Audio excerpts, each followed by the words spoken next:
Welcome on in, everybody. We are here to do the review for Doctor Strange. I am Bladen. This is Joe. We have committed ourselves to rewatching every single movie show, not every single show. We're working Somewhat our of way. everything. We're coming along here. But until Avengers Secret Wars comes out, we are rewatching the entirety of the MCU in release order to build up as much hype as possible. Joe. So, Dr. Stephen Strange is a renowned surgeon obsessed with his status and wealth. An accident causes him to lose the use of his hands, and he begins a journey to try and fix them. Instead, he begins to learn the mystic arts, and it changes his life. Doctor Strange had its world premiere in Hong Kong on October 13th, 2016, and was released in the United States on November 4th. So, hot takes.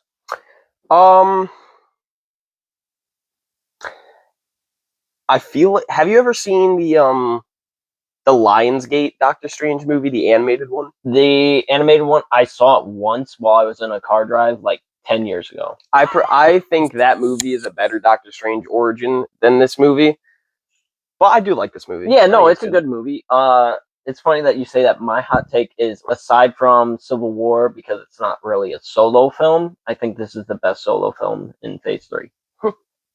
Like, just overall, I think it's the best out of the ones that we got. Aside from Civil War, because that's more of an Avengers movie than... Yeah, it's a Captain... It's labeled Captain America, but there's more time for everyone else in that movie than some of the other Avengers movies. So, yeah. But, yeah, that's my hot take. All right. Yeah, so question 1. Is this a good movie? Yeah, I think this is a pretty good movie. I enjoyed watching it. It was for sure.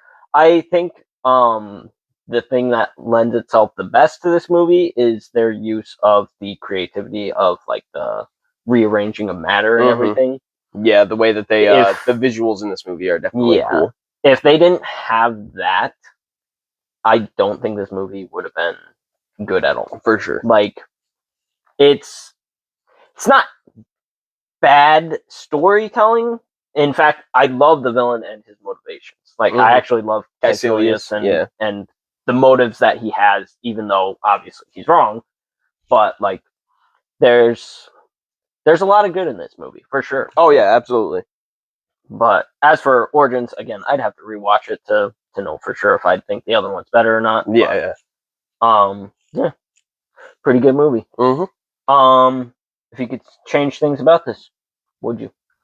I think I would just give Doctor Strange and all the sorcerers a more comic accurate look. I mean, I think what they did in the movie was fine, and I understand they're going for more of like a realistic warlock, like wizard type of look. But I don't understand why Doctor Strange has these things wrapped around his wrist instead of just wearing gloves. I was gonna say, I actually really like the design of his armbands. Oh. I really like the design of his armbands. I'm not saying it doesn't look good. No, I'm just saying why have that? Why have like this jacket invert? It's like that. And have you seen the belts all over the place? Yeah, the belts everywhere. Yeah, the animes that have like the character has like 14 belts, and it's like, why? Why does he? When you could have literally. Sometimes it looks cool. Yeah, when you literally could have just given him his yellow gloves, which you actually see in Thor Ragnarok and the end credit scene of this movie. Yeah. But which look really good. I did like the way they look, and it is frustrating that we only get an end credit scene, which is the same scene from Thor Ragnarok, which is 3 movies away from this one. So 2 movies. 2. We got Guardians. Then we have Spider-Man No Way Home, and then Spider-Man Homecoming. Homecoming. Yeah, and then Ragnarok. Yeah, so 2 movies. Third movie from this one. Yeah, but it's 2 movies away from this one. The math is mathing on the math. Depends on how you look at it. I'm saying like it's the third one. No, you're just wrong. No. If there's 2 movies and it's the third movie from it, it's all dependent on how you're looking at it. No. But so disagree. I don't know what I would have changed from this one personally. Like, it's hard to say because as someone who does like to write stories and make up things, like, the mystic part of things is always one that I have struggles with, because it's something you either have to have perfectly balanced, or you just go crazy with it and you just make it so it doesn't matter. Yeah. This one I feel like is almost an in between of that, where like when they need it to go crazy, it'll go crazy, and when they need it to have rules, it'll have rules. And I don't think it's bad per se, but at the same time, for one movie, it's good. When you have multiple movies, especially with how much they bring up the multiverse in this movie, Yeah, they talk about it a lot. It's I personally think I would have removed talk of the multiverse. Yeah, why? Movie. I feel like they should have replaced every multiverse line with dimension. Yes, yeah, alternate I think dimension. I think that would have helped. One, it would have curbed expectations for other movies, and two, it would have been a little bit simpler for anyone who's just watching it and knows nothing. For the common fan, yeah. But at the same time, I understand why they were doing it. At that point, they probably were planning on Kang to be the next villain after Thanos. Like, this is Phase 3. They're trying to get something in the form of Phase 4 started. But they leaned into it too heavy on this one, and then they don't pay it off very well, which, if they had paid it off well, it would have been fine, but yeah. So I would have removed how much of, like, maybe have one line where they say multiverse. Yeah, instead of like 600. Yeah, like constantly brought up in this movie. Yeah. And we hear that the Eye of Agamotto is an Infinity Stone. Yes, we do get the confirmation of that, which I think it's the second time you see the Time Stone. No, Guardians doesn't show it when Collector's showing. Yeah, and we don't see it in Thor's vision in the Age of Ultron either. So I think this is the first time we see the Time Stone. Which would make sense because it's magically shielded, so no one would know where it is. Yep. Up until Doctor Strange starts using it, obviously. But yeah, otherwise it's, I don't know.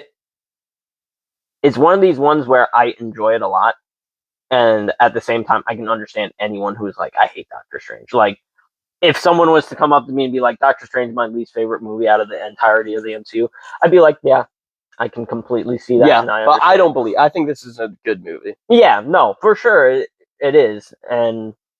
But I'm saying I can understand I know people who have problems with it. Like, yeah, for sure. But yeah, anything else you'd change? No, I don't think I'd change anything else about this movie. Okay, so do you like when it was released timeline wise? Well, I think in the timeline it's supposed to happen sooner than the release. They bring up Rhodey, not by name, but they mention him being injured, and they're like, so it has to have at least happened after Civil War. Oh, I think that at the beginning of the film, it's before Civil War, and by the end of it, it's after. No, because the phone call before he's in the car accident, literally while he's driving, before he crashes, the guy's like, oh, we have someone with a broken spine. He was crushing an experimental exosuit. And that's obviously... That doesn't need to be Rhodey. It doesn't have to be, but who else would? You could also say that that's the guy from Iron Man 2 with Justin Hammer. Like, people, it's the Marvel Universe. People are making experimental exoskeletons all the freaking time. I guess, but I'm pretty sure it's supposed to be Rhodey. Like, that is a common fan theory I've seen, but it doesn't have to be. It doesn't have to be. For sure, it doesn't have to be. But considering the release, it kind of is. Yeah. Like, I guess. But... yeah. But then wasn't this also being filmed at the same time as Civil War before Rhodey even had it was revealed Rhodey had his accident? I mean, they probably got some permissions of script that was going to happen in Civil War, so. But, yeah. It's, timeline-wise, I think you could place this movie anywhere in the timeline and it would work. This could happen alongside the first Iron Man and it would work fine. I think if you switch Doctor Strange and Ant-Man's positions. No, because you need Ant-Man. I know you need Ant-Man in Civil War, but... or maybe just put Doctor Strange right after or right before Ant-Man. Like, maybe put Doctor Strange between Ant-Man and Civil War to give that little bit of a break kind of thing. Maybe. But Then obviously you have mention of Rhodey and stuff, which I mean, I guess you could be like, oh, it's just this happened after, even though the movie came out before, kind of thing. But at the same time, I don't know. It's if you think of Captain America: Civil War as a Avengers movie, there should definitely be one more between Ant-Man and Civil War. Like just personal feeling, but yeah. Otherwise, I think it's fine timeline wise. It may be closer to Infinity War. Like I wouldn't mind it being closer to Infinity War because we get Spider-Man, we get um Guardians 2, Thor. Guardians 2 could have been a good break after Civil War, but we're not to that one yet. Yeah. But CGI, do you think the CGI holds up? I think there were only a couple of moments where I noticed anything that took me out of the movie, but Yeah. overall, especially with all of the effects in this movie, I can't complain. Yes, the effects of the building I think are perfect, and then it's just the people on the buildings that it gets like that's when it gets rough. Like I think the buildings like meshing together and everything looks fantastic and is always really cool to see. But then once you have say the ancient one jumping from the wall onto the sidewalk, like then it's like, ooh, okay, that Yeah. maybe do figure something out. But then you have also the Sanctum fight. Yes. And they have literally them jumping from wall to ceiling to the floor, and somehow that looks so good. Mm-hmm. And it's like, how could you get that to look so good? And then outside the building, she's jumping from the wall to the ground, and it's zoomed out, and it somehow looks awful. Maybe it was the Blu-ray, maybe it was that, but I don't know. It was just one of those things that I was like, man, the Inner Sanctum fight was so good. But character-wise, you think the characters are consistent? Well, this is where all of them are introduced. So yeah, I would say that all the characters are pretty consistent throughout the movie. See, all except Palmer, Dr. Palmer. The last interaction she has with Steven is literally, oh, you think you're going to be the important thing in my life kind of thing. And then she's like, goodbye, Steven. And then she leaves. And then he shows up at the hospital, and her first reaction is, oh, I'm going to put you on the surgery table. She's not like slap or something like that. Like, well, I mean, I think she sees that he's been stabbed. Yes, but even still, like, you gotta think there's gotta be a lot going through her head at that moment. And yeah. The first thing that's gonna be going through her head is the last interaction she had with Steven. I think the first thing going through her head is probably gonna be, my ex-boyfriend just showed up to the hospital that both of us used to work at, clutching a stab wound, and is asking me for help. I mean, I get that, but at the same time, like, she's way too accepting of him. Like, that's what I feel. Especially with how he acted to her in that last scene before he goes off.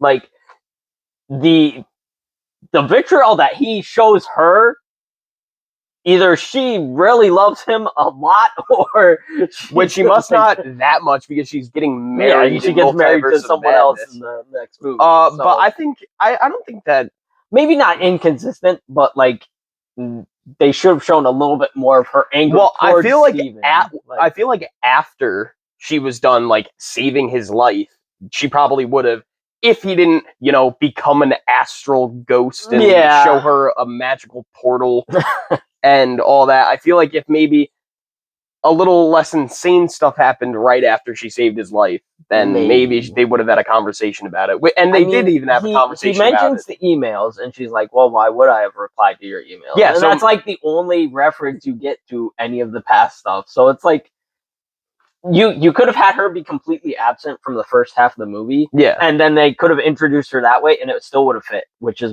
what I'm like, it doesn't make as much sense, because obviously she should be extremely angry. She should not be very accepting of Strange coming back. Like, I don't know. It just, I didn't really see a problem with it. It felt weird to me. But I think you're just more negative on a lot of stuff than I am.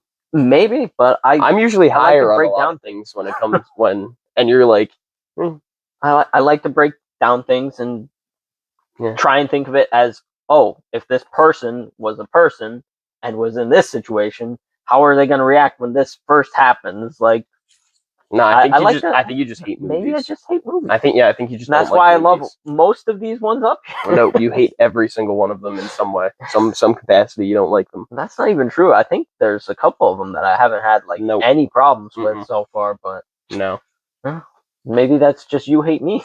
I do hate you. That's why I asked you to be my partner in This this is YouTube why channel. we do this channel together. I hate you so much that I force you to give up every single Saturday to record movie reviews. That's how much I hate you. That's how much you sacrifice your own Saturdays just to make me sacrifice mine. I get it. Don't worry, I know. Oh man. Yep. But personal best performance in this one. Is this a new question? Well, we had it last video, I think. No, I don't think we did. Yeah, no, we did because you brought up Captain America being your favorite yes, one. I did. Okay, so and then I decided we'd make it an official final one. All right. Okay. A standout performance for me is probably Mordo. I love Mordo in this. I also love the Ancient One. I know it's not the character from the comics, but it's another one of those situations where I like the character as it is in this movie, whereas obviously I don't agree with them changing the character, but I like that actress a lot. She's in Chronicles of Narnia, the first one. Never seen any of them. You haven't seen? Oh, not a single one. We're gonna have to watch those. You've never seen Harry Potter. You can't come at me for that. Yeah, but it's one movie compared to 8. No, the Lion, the Witch, and the Wardrobe is the only Chronicles of Narnia movie you have to watch. Like other than that, the rest you can just go your whole life without even knowing they exist. But maybe I'll check it out. But I highly recommend that one. Yep. And to you guys, highly recommend the Chronicles of Narnia, the first one, not the other ones. Those ones don't watch. But anyways, she plays a pretty big character in the first movie, and I think it was like 2 years back I finally realized she was actually the same actress, which is why I bring it up because I don't always remember that it is the same actress. But yeah, no, I like the Ancient One a lot. Mordo's great in this one. I mean, Benedict Cumberbatch is perfect casting for Doctor absolutely. Strange. I don't think you could have found someone better to play him. I mean, some people say Robert Downey Jr. would have played a better Strange, and I'm like, maybe he could have, but Robert Downey Jr. is Iron Man. Yeah, no. It would not have been as good, and I think why people do that is because in this movie, he's more similar in character to even at the beginning, I was thinking that there's a lot of parallels between Stephen Strange and Tony Stark. Yeah. Where he's like picking out his watches, and he's wearing the fancy suit, and he's got the sports car. And they do sort of go on a similar journey where they lose a piece of themselves, and then they need to go on a journey of self-discovery. And I mean, if you think of it like that, I think that actually brings Doctor Strange higher up on my list. Like, because if you think of it as Tony Stark being the technology side, and then Doctor Strange why they clash. That's why they clash so well in Infinity War. Yeah, no, I know that it's the same story, but just like two now that I'm different ways thinking of of it specifically, like Doctor Strange versus Iron Man 1. Yeah, I mean Iron Man 1's better in my personal opinion, but for sure, when you think of it that way, it is more interesting. Oh yeah. But end credit scenes. Yeah, we get Mordo Ragnarok scene. And we get the Ragnarok scene. Which one did you prefer? Because I don't like either of them, because the Thor one leads into Thor Ragnarok and the Mordo one leads to nothing. So what would it be? I will probably go into like a 20-minute rant when we get to Multiverse of Madness about how the Mordo scene should have been the entire build-up to Multiverse of Madness. Yeah, it should have been like a serial killer. So imagine it this way.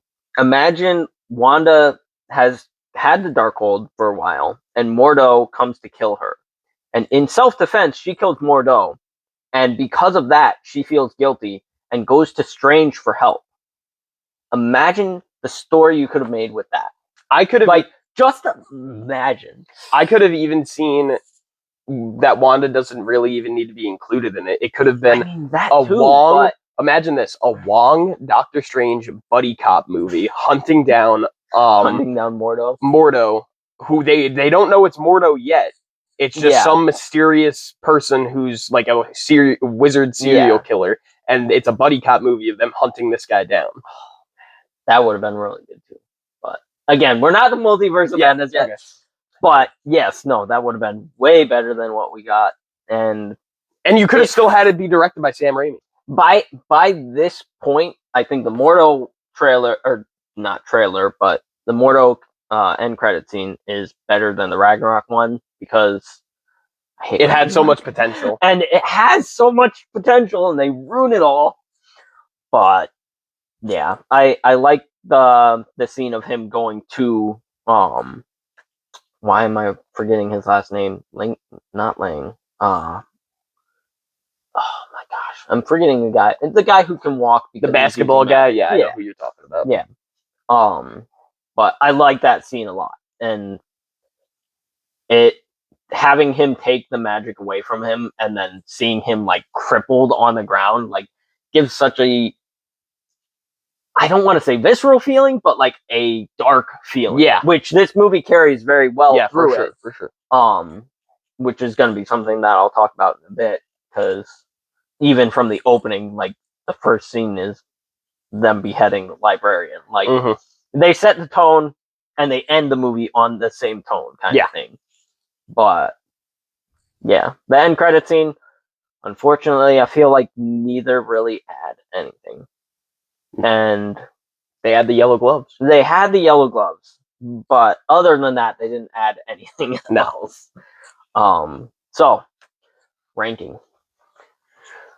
And I think I've been saying S to D rank, but I think we have F rank in there. I don't think we do. I think we only have D. I don't know. It only goes to D. Okay, well, I'm glad, because I think I watched the last one and I was like, wait a second, did I say that there was an F rank at the start or something? But either way, we have them lined up. For this, I think Doctor Strange would make either low A or a high B for me. Doctor Strange, low A, high B. So for the bottom of A is Age of Ultron, and the top of B is the first Thor movie. Yeah, but here's the question. I do agree. It should be between those two, but does it go into the A rank? That's what I'm saying. Yeah, because the second highest in B is Iron Man 3, and the second lowest in A is the first Iron Man. So do we think it can surpass any of those, or do we think it's in between Age of Ultron and Thor? Well, I do think that it's between Age of Ultron and Thor, but you said Thor is in B rank. Yes. And then Age of Ultron. Yeah, so that's where my struggle is. I think I would put it in personally. I would personally put it at the top of B. I don't think it crosses that threshold of A quite yet. Yeah, no, I can agree with that. Yeah, for sure. So high B. Yep. So, any other thoughts you have on the movie? I mean, I did want to bring up just like the atmosphere that this movie has. It carries very well. Oh yeah. Like, again, it starts off with the beheading of the librarian. Like you have the scenes of like time being moved backwards, which I don't think are supposed to be silly, but then you have like the person who's dead on the ground, and then they fly up into the air and fly back into the car, full speed backwards. I love that scene. Don't get me wrong. Yeah, it's a great scene, but you can definitely find it feels silly. It feels silly at the same time. But yeah, no, I think the atmosphere that this movie has, it carries it really well, and it makes it stand out a little bit from what it was coming out next to. Yeah. With all the bringing up of multiverse stuff, and they never show the Watcher. Like, nope. We actually get the Watcher in the next movie. Yeah, I know, and it's like, it's so frustrating because of that. Yeah, like, what if I said what if, and we're talking about the Watcher. But what if they had Dormammu be sort of like the Galactus for the MCU? So the Watcher comes down to warn the Wizards instead of warning the Fantastic Four about the coming of Dormammu. Would have been interesting. But I was thinking more of like the first time that the Ancient One sent him through all the dimensional stuff. You could have had the Watcher. I was just thinking pop the up or Watcher something. just be like, even just like as an abstract figure. Well, I know I haven't started watching, and I don't know if you've started watching Born Again, Born yeah, Again, with the but they have that an silhouette. Easter egg of the Watcher Yep. in that show. If they had even done something like that, like yeah, that would have been. I think that it would have been really cool if they had planned from the beginning of the MCU. If in every MCU movie you get a quick little snapshot of like if they had a done real that Watcher from cameo, Avengers on, that would have I been think cool. that would have been perfect. But man, I do wish they had shown the Watcher during the multiverse scene. The acting from Benedict Cumberbatch is great, and from when he first has his accident until he gets to Carmitage and he has like his hands, Yeah, and every scene, like you feel your own hands in pain, like watching him act, like so good. Yep. But the bookcases in the library. Yeah, that's a very why that is something I would have changed. I should have brought that up then. Well, they have like they do have They just have- regular bookshelves. Yeah, they have two two rows in the of normal, bookshelves, and in then the front. the rest are chained up. They're chained up in a way to take up as much space as possible. And it's like, these books still have spines. Like, if you have to put them on display like that, put them on the wall. Like, why are they? They're not chained up, They're just like dangling from chains. They're just literally like, oh, because Doctor Strange grabs it and it just literally slides unhooks out, and it's like, so there's no magic lock on them. They're just literally hanging from the, I guess, honeycomb shaped bookcases. I don't know. It's not a big thing to me, but at the same time, it's like one of those things I always go back to. And I'm like, Yeah. why? Like, why? It looks cool, but at the same time, it's so bad and impractical. But yeah, no. The Caecilius's motives, because I did want to talk a lot more about him, because I think he's part of what brings this movie up in just Quality movies. Yeah. The things that I wrote was he's got a great motive without understanding what he's getting. The interrogation scene where he's talking to Strange when he's got the lockdown thing on him, and he's telling him like what he hopes Dormammu will do, and like you see him start crying and everything, and then you go back into his backstory, and it's like he lost his family, he lost his friends, like he lost everything, and now he's seen the Ancient One using the power of Dormammu to stay alive and become immortal, and he's like, why is this not for everyone, kind of thing. Like, and I forget if they bring it up, but it feels like it was a failing of the Ancient One, not a failing of Caecilius of what's happening. And I think Mordo says something along that line. Yeah, it's the Ancient One's fault that Mordo is the way he is. Yeah, I can agree with that. Caecilius. Yeah, or Caecilius, yeah. But like that scene is really powerful to me, like, because if he was right, that would be something that he should be doing, kind of thing. Yeah, like the dark dimension, like if that magic was to keep everyone immortal, and he's trying to spare the world from the pain that he has experienced, kind of thing. Like it's such a great way for to understand a villain to have motivation without being the outright villain, kind of thing, which it was really well done, and I appreciate it a lot. But yeah, no, I think that's most of my thoughts. I don't have anything to add, really. You don't have anything?